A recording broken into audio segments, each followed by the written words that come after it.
Good morning, students.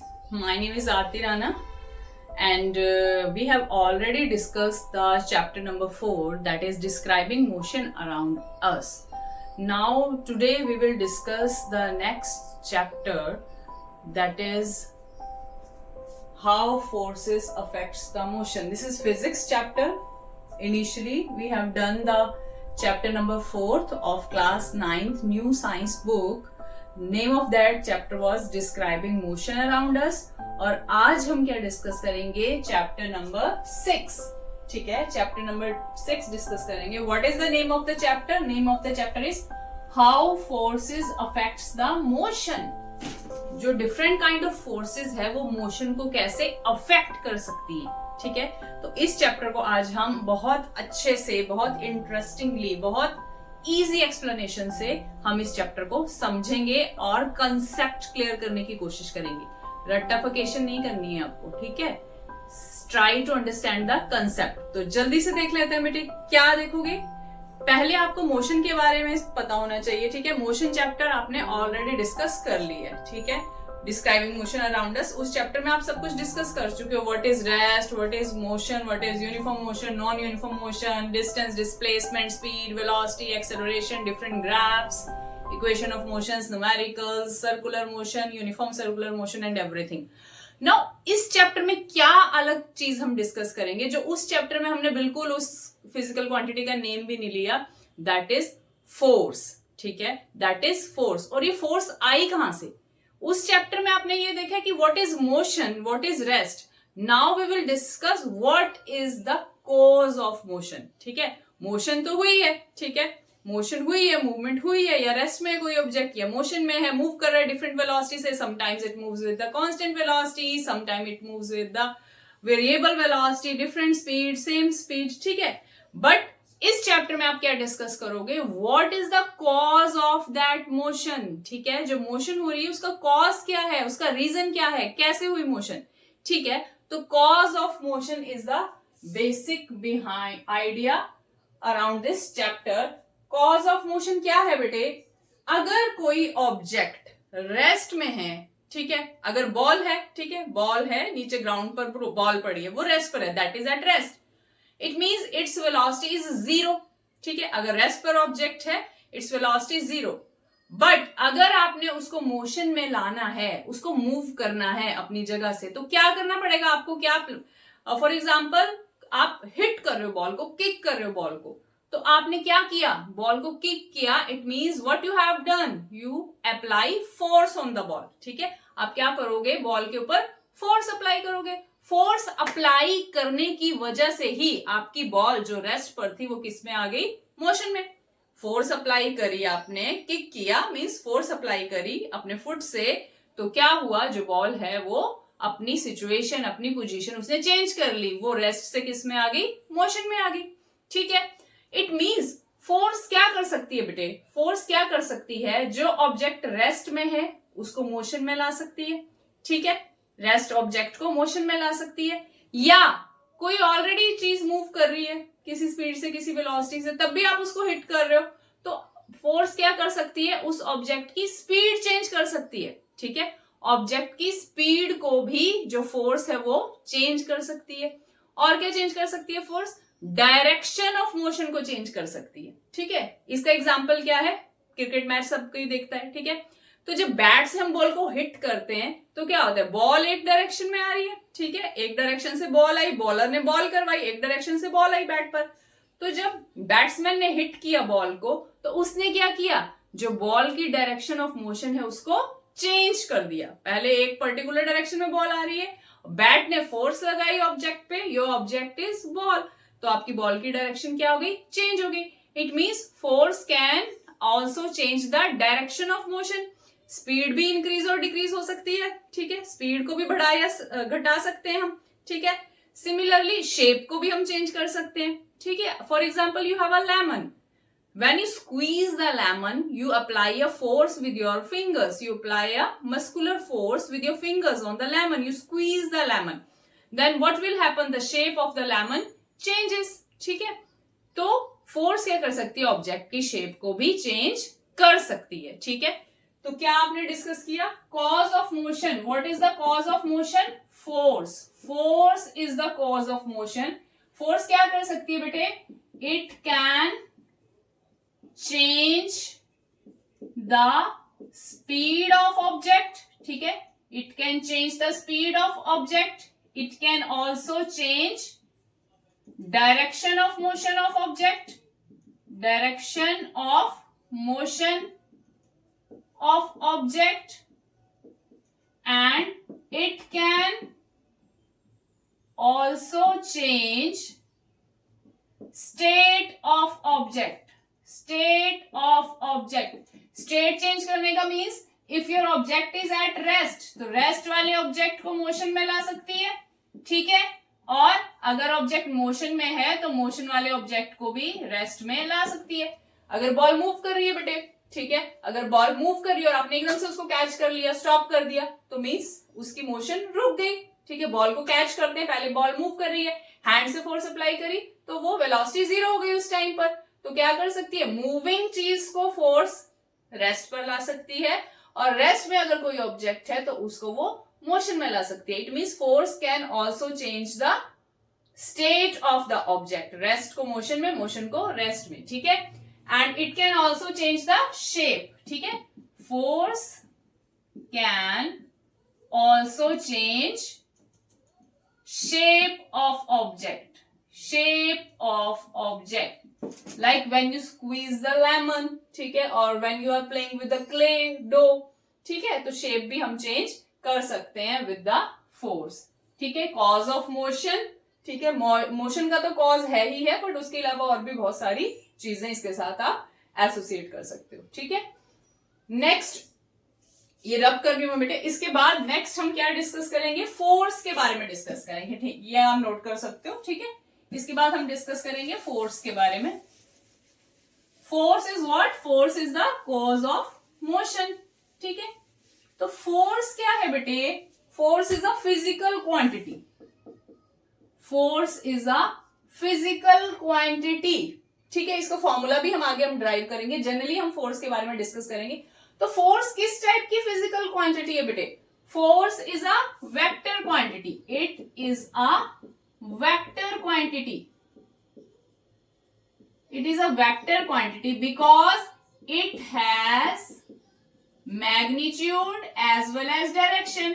Because it has magnitude as well as direction. Force का magnitude भी है और कुछ ना कुछ डायरेक्शन भी है.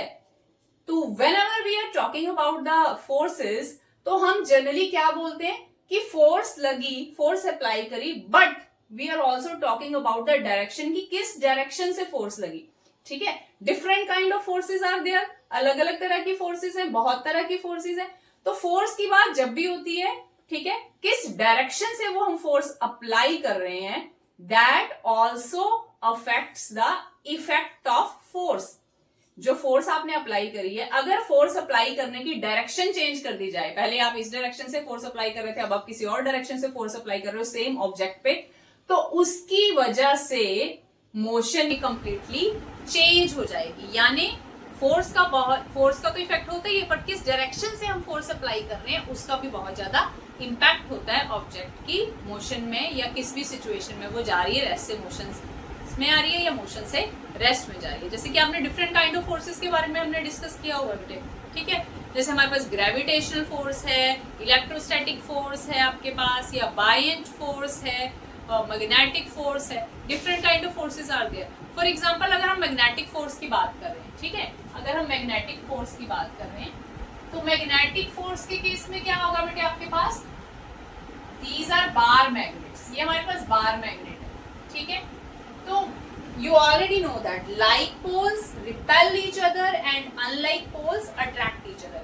लाइक पोल एक दूसरे को क्या करते हैं? अट्रैक्ट करते हैं, और लाइक पोल रिपेल करते हैं और अनलाइक पोल अट्रैक्ट करते हैं. जैसे कि एग्जांपल देखोगे, this is south and this is north pole. तो ये दोनों क्या है? अनलाइक पोल्स, अलग अलग पोल्स हैं, एक साउथ है और एक नॉर्थ है. तो ये दोनों एक दूसरे को क्या करेंगे बेटे? अट्रैक्ट. ठीक है, एक दूसरे को क्या करेंगे? Attract. And if you have this, यहाँ भी साउथ है और यहाँ भी साउथ है, इस केस में क्या होगा? यहाँ पर रिपल्शन, इस केस में क्या होगा, रिपल्शन, बिकॉज लाइक पोल क्या करते हैं, एक दूसरे को रिपेल करते हैं, एक दूसरे को पीछे भेजते हैं। तो मैग्नेटिक फोर्स लग रही है ना यहाँ पे, चाहे अट्रैक्टिव है चाहे रिपल्सिव है, मैग्नेटिक फोर्स है, तो डायरेक्शन मैटर कर रही है, डायरेक्शन का भी तो फर्क पड़ रहा है। इस केस में ये है डायरेक्शन इनवर्ड और इस केस में आउटवर्ड है डायरेक्शन, ठीक है। सिमिलरली अगर आप इलेक्ट्रोस्टैटिक फोर्स की बात करते हो, इलेक्ट्रोस्टैटिक फोर्स किसके बीच में लगती है, डिफरेंट चार्जेस के बीच में लगती है, ठीक है। आपके पास दो तरह के चार्जेस हैं, पॉजिटिव चार्ज और नेगेटिव चार्ज, ठीक है। पॉजिटिव चार्ज एलिमेंट्री पार्टिकल्स के ऊपर चार्ज होते हैं, जैसे इलेक्ट्रॉन के ऊपर है नेगेटिव चार्ज, प्रोटॉन के ऊपर है पॉजिटिव चार्ज, ठीक है। तो एक इलेक्ट्रॉन है और एक प्रोटॉन है, मतलब एक नेगेटिव चार्ज है और एक पॉजिटिव चार्ज है। तो ये दोनों चार्जेस एक दूसरे को क्या करेंगे, अट्रैक्ट, ठीक है, एक दूसरे को अट्रैक्ट करेंगे। अलग अलग चार्जेस है, अनलाइक चार्जेस है, तो वो क्या करते हैं, एक दूसरे को अट्रैक्ट, ठीक है। अनलाइक चार्जेस क्या करते हैं, एक दूसरे को अट्रैक्ट। और अगर लाइक चार्जेस है, फॉर एग्जांपल एक भी नेगेटिव है और दूसरा भी नेगेटिव है, तो ये एक दूसरे को क्या करेंगे, रिपेल। अनलाइक चार्जेस मतलब unlike charges attract each other और लाइक चार्जेस मतलब सेम। अगर एक नेगेटिव है दूसरा भी नेगेटिव, अगर एक पॉजिटिव है तो दूसरा भी पॉजिटिव, तो ये एक दूसरे को क्या करते हैं, रिपेल, ठीक है। This is electrostatic forces. पहले मैग्नेटिक फोर्स डिस्कस किया, या ग्रेविटेशनल फोर्स है। अर्थ क्या करती है, किसी भी कोई भी चीज को ऊपर फेंकोगे तो अर्थ के ऊपर ही आकर गिरेगी वो दोबारा। अर्थ हर एक चीज को अपनी तरफ अट्रैक्ट करती है, कौन सी फोर्स से, ग्रेविटेशनल फोर्स से। अर्थ हर एक चीज को अपनी तरफ अट्रैक्ट करती है, किस फोर्स से अट्रैक्ट करती है, ग्रेविटेशनल फोर्स से अर्थ अट्रैक्ट करती है हर एक ऑब्जेक्ट को, ठीक है। तो उसकी डायरेक्शन क्या है, वर्टिकली डाउनवर्ड। अर्थ अपनी तरफ खींच रही है, उस फोर्स की डायरेक्शन क्या है, डाउनवर्ड। मतलब डायरेक्शन की बहुत ज्यादा इंपॉर्टेंस है कि फोर्स किस डायरेक्शन में लग रही है। That's why your force is a vector quantity. इसलिए आपकी फोर्स कौन सी है, वेक्टर क्वांटिटी है, because it has magnitude and as well as direction. Force has magnitude as well as direction. तो जनरली फोर्स का फॉर्मूला क्या है बेटे, ड्राइव भी करेंगे हम ये फॉर्मूला बाद में, पहले आप देख लीजिए। जनरली फोर्स का फॉर्मूला क्या होता है, force is equal to mass into acceleration, ठीक है। Force is equal to mass into acceleration. अगर ऑब्जेक्ट का मास है 1 kg, जिस ऑब्जेक्ट के ऊपर आप फोर्स लगाने वाले हो उस ऑब्जेक्ट का मास है 1 kg, ठीक है। ऑब्जेक्ट टेबल पर पड़ा है 1 kg का, उसके ऊपर आपने कुछ फोर्स लगाई, पता नहीं कितनी फोर्स है, फोर्स अप्लाई करी। वो फोर्स अप्लाई करने से अगर एक्सेलरेशन प्रोड्यूस हो गई 1 मीटर पर सेकेंड स्क्वायर, वो फोर्स अप्लाई करने से अगर ऑब्जेक्ट ने मूव करना स्टार्ट कर दिया, किस एक्सेलरेशन से मूव करना स्टार्ट कर दिया, 1 metre per second square acceleration से मूव करना स्टार्ट कर दिया, यानी आपने फोर्स कितनी लगाई थी, तब फिर 1 न्यूटन, ठीक है। कितनी फोर्स 1 न्यूटन की इक्वल है, जितनी फोर्स अप्लाई करने पर उतनी फोर्स 1 न्यूटन है। अगर फोर्स हमने अप्लाई की 1 kg मास वाले ऑब्जेक्ट के ऊपर और उसमें एक्सेलरेशन प्रोड्यूस हो जाए 1 metre per second square, it means your applied force was 1 newton. तो इट मींस 1 न्यूटन किसके इक्वल होता है, न्यूटन की वैल्यू किसके इक्वल आ गई, KG metre per second square. 1 newton is equal to 1 kg metre per second square, ठीक है। तो न्यूटन, ये जो एन सिंबल है न्यूटन, ये क्या है, SI units of force. SI unit of force क्या है आपका, न्यूटन, ठीक है। किस सिंबल से डिनोट करते हैं, कैपिटल एन, क्योंकि ये यूनिट्स हैं after the name of the scientist Isaac Newton. तो साइंटिस्ट के नेम से जो भी यूनिट्स होते हैं ना बेटे, तो उसके लिए जो सिंबल यूज होता है उसको हम कैपिटल लेटर से यूज करते हैं, ठीक है। न्यूटन के लिए कैपिटल एन सिंबल यूज करोगे, और अगर फुल लिखना है न्यूटन तो उसमें स्मॉल लेटर्स लिखोगे, फर्स्ट लेटर भी स्मॉल आएगा। फुल नेम लिखना है तो स्मॉल लेटर्स, और सिंगल सिंबल लिखना है तो कैपिटल एन। कब, जब यूनिट का नेम साइंटिस्ट के नेम से आ रहा है, ठीक है। तो ऐसा यूनिट फोर्स के क्या है, न्यूटन। हायर क्लासेस में पढ़ोगे different kind of system of unit होता है, SI system of unit, CGS system of unit, MKS system of unit, FPS system of unit. Generally हम एसआई सिस्टम ऑफ यूनिट ही prefer करते हैं, SI system of unit ही हम prefer करते हैं जनरली। हायर क्लासेस में पढ़ोगे 11th में। और सीजीएस सिस्टम ऑफ यूनिट में फोर्स के यूनिट पता है क्या होते हैं, एसआई में तो न्यूटन है, सीजीएस सिस्टम में होते हैं डायन्स। सीजीएस सिस्टम ऑफ यूनिट में फोर्स के यूनिट्स क्या होते हैं, डायन। और फिर रिलेशनशिप भी आप देखते हो कि 1 newton is equal to how many dynes, I think it's 10⁵ dynes. तो वो सब आप हायर क्लासेस में पढ़ोगे। अभी के लिए याद रखो फोर्स की यूनिट क्या है, न्यूटन। डिनोट किससे करोगे? कैपिटल एन से। 1 न्यूटन फोर्स कितनी है? उतनी force when that much of force is equal to 1 Newton, when that force is applied on an object of mass 1 kg, it will produce an acceleration of 1 meter per second square on that object of mass 1 kg. ठीक है, तो ये discuss किया आपने। और इसके बाद हम देखेंगे बैलेंस्ड एंड अनबैलेंस्ड फोर्स। ठीक है, इसके बाद क्या देखेंगे? Balanced and unbalanced force. Tug of war का गेम होता है ना बेटे। टग ऑफ वार गेम में क्या होगा? ये प्लेयर्स हैं भाई एक साइड पर, ठीक है, और एक साइड पर ये हैं प्लेयर्स कुछ, ठीक है। तो टग ऑफ वार हो रही है, रस्सा कशी जिसको बोलते हैं, रस्सा खींचने वाली गेम। ये रोप है, ठीक है, ये रोप है। तो भाई क्या हो रहा है? ये भी फोर्स अप्लाई कर रहे हैं, अपनी तरफ खींच रहे रोप को, ठीक है। ये सेंटर मार्क, सेंटर लाइन है। लेफ्ट साइड वाले प्लेयर्स खींच रहे फोर्स को इस साइड में, इस डायरेक्शन में रोप को। यहाँ वाले प्लेयर्स अपनी तरफ खींच रहे हैं रोप को दोनों तरफ से। ये भी फुल फोर्स से खींच रहे हैं, वो भी फुल फोर्स से खींच रहे हैं, बट रोप मूव ही नहीं कर रही। रोप मूव ही नहीं कर रही। इट मीन्स जो फोर्सेस अप्लाई हो रही है लेफ्ट साइड से और राइट साइड से, that are balanced forces. Balanced forces means जितनी भी फोर्सेस लग रही हैं उनका नेट इफेक्ट क्या है? 0। तो यहां पर आपकी फोर्स यहां से लग रही है लेफ्ट साइड से, ये लेफ्ट है और राइट। तो लेफ्ट साइड वाले मेंबर्स इधर को फोर्स लगा रहे हैं, राइट साइड वाले मेंबर इधर को लगा रहे हैं फोर्स। ये अपनी तरफ खींच रहे हैं रस्सी को और ये अपनी तरफ खींच रहे हैं, फिर भी कोई मूवमेंट नहीं हुई। फॉर एग्जाम्पल इन्होंने भी 20 न्यूटन फोर्स लगाई, इन्होंने भी 20 न्यूटन फोर्स लगाई, और दोनों फोर्सेस क्या है? ऑपोजिट डायरेक्शन में। तो एक दूसरे को क्या कर देंगी? कैंसल। Net effect is 0। तो this kind of force is known as the balanced force. This kind of force is known as the balanced force. और अनबैलेंस्ड फोर्स क्या होगी बेटे? अनबैलेंस्ड फोर्स क्या होगी? अगर अनबैलेंस्ड फोर्स के केस में क्या होगा?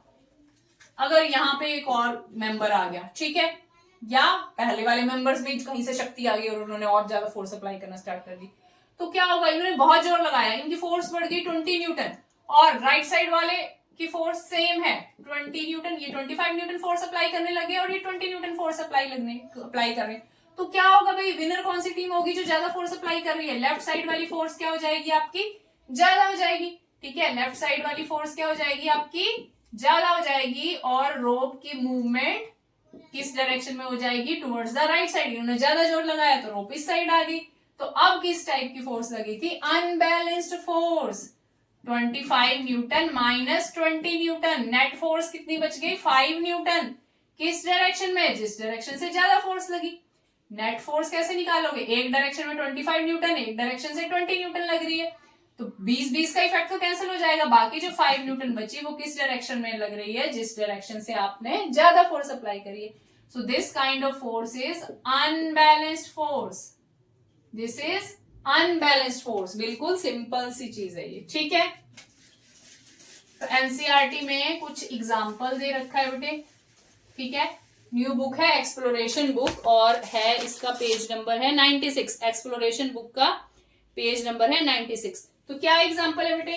ये टेबल है, टेबल के ऊपर एक ऑब्जेक्ट है बेटे, ठीक है। कुछ भी ऑब्जेक्ट, कोई भी चीज रखे टेबल के ऊपर। फॉर एग्जाम्पल बुक है, बॉक्स है, गिफ्ट बॉक्स है। तो एक फोर्स लग रही है 10 न्यूटन, एक फोर्स लग रही है 6 न्यूटन, ठीक है, लेफ्ट साइड से, और ये है राइट साइड। लेफ्ट साइड से 10 न्यूटन और 60 न्यूटन फोर्स लग रही है, दोनों सेम डायरेक्शन में है। टोटल फोर्स कैसे आएगी? ऐड करके टोटल फोर्स कितनी होगी? 10 + 6 is equal to 16 newton. Left side से total force 16 newton, right force से कोई फोर्स ही नहीं लग रही, 0 है, यहां से कुछ भी फोर्स नहीं लग रही। तो ऑब्वियसली ऑब्जेक्ट आपका राइट डायरेक्शन में मूव करेगा। कितनी फोर्स है? 60 न्यूटन। तो कितनी फोर्स अप्लाई हो रही है? 60 न्यूटन टूवर्ड्स राइट। राइट की तरफ 60 न्यूटन फोर्स अप्लाई हो रही, तो ऑब्जेक्ट किस डायरेक्शन में मूव करेगा? राइट डायरेक्शन में मूव करेगा। Similarly one more example is there. Second case में अगेन टेबल के ऊपर ऑब्जेक्ट है बेटे, लेफ्ट साइड से फोर्स लग रही है आपकी 10 न्यूटन और राइट साइड से फोर्स लग रही है 6 न्यूटन। अब बताओ, लेफ्ट साइड से 10 न्यूटन, राइट साइड से 6 न्यूटन, ज्यादा कहां है? फोर्स ज्यादा कहां से लग रही है? लेफ्ट साइड से लग रही है भाई ज्यादा फोर्स 10 न्यूटन, राइट साइड से कम फोर्स लग रही है 6 न्यूटन, तो जहां से ज्यादा लग रही है वहीं से तो दूसरी डायरेक्शन की तरफ जाएगा। ऑब्जेक्ट किस डायरेक्शन की तरफ मूव करेगा? राइट की तरफ। कितनी नेट फोर्स हुई? अनबैलेंस्ड फोर्स है, कैसे आएगी? Higher value of force minus lower value of force. Minus क्यों किया? क्योंकि फोर्सेस की डायरेक्शन क्या है? ऑपोजिट। 10 न्यूटन फोर्स राइट की तरफ, 6 न्यूटन फोर्स टुवर्ड्स लेफ्ट, तो नेट फोर्स कितनी बची? 10 newton minus 6 newton is equal to 4 newton. In which direction? Towards right. जहां से कम फोर्स लग रही है उसी तरफ तो ऑब्जेक्ट जाएगा ना बेटे, राइट डायरेक्शन की तरफ आपका नेट मूवमेंट हुई बॉक्स की, कितनी फोर्स से? 4 न्यूटन। क्यों? 6 तो इसने भी दी ना इसको, 6 का इफेक्ट कैंसिल हो गया, रिमेनिंग 4 जो पावर है, 4 जो फोर्स है उससे मूव करेगा। नेक्स्ट एग्जांपल भी इसी तरह आप देख सकते हो, these are the example of unbalanced forces.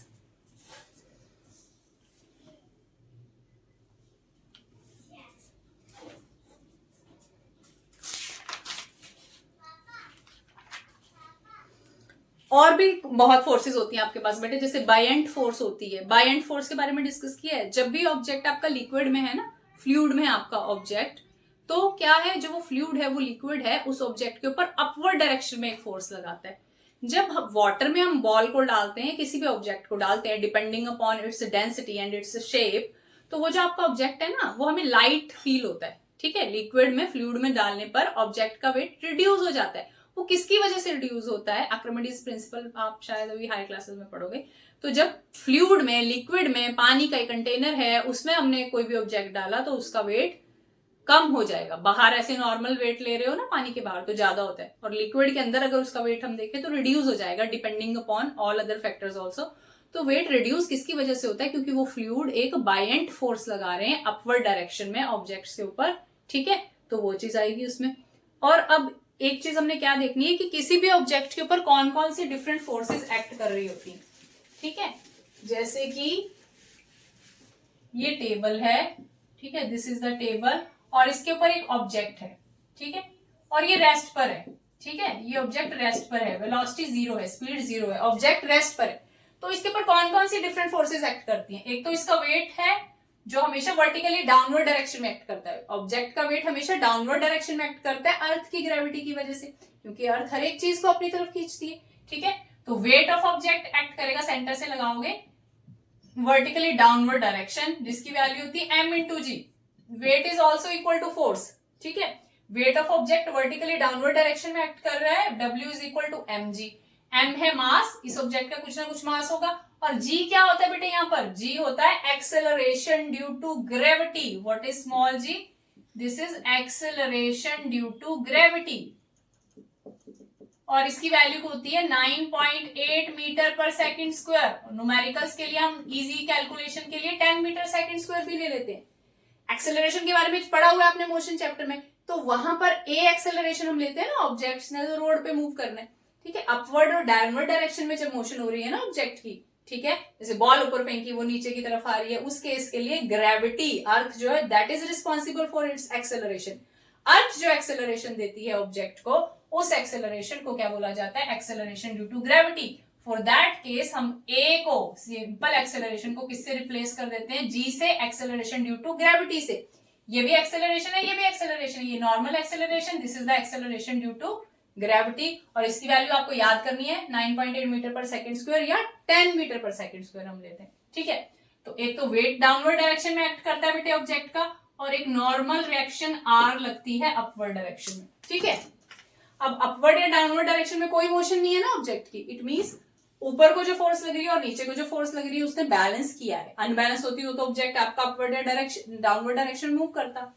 तो अभी आर ने, जिसको कि नॉर्मल रिएक्शन बोलते हैं, और इसके वेट ने एक दूसरे को बैलेंस किया, और यहां से मान लो आप एफ फोर्स अप्लाई कर रहे हो, एफ अप्लाइड, एफ फोर्स आप अप्लाइड कर रहे हो, इसको पुश कर रहे हो, पर अभी आपने थोड़ी फोर्स लगाई है कि यहां पर जो फ्रिक्शनल फोर्स है ना बेटे, आपने थोड़ी फोर्स लगाई तो यहां भी फ्रिक्शनल फोर्स प्रोड्यूस हो जाती है ना, उस फ्रिक्शनल फोर्स ने आपकी अप्लाइड फोर्स के इफेक्ट को कैंसिल किया, अभी मूवमेंट ही नहीं हुई।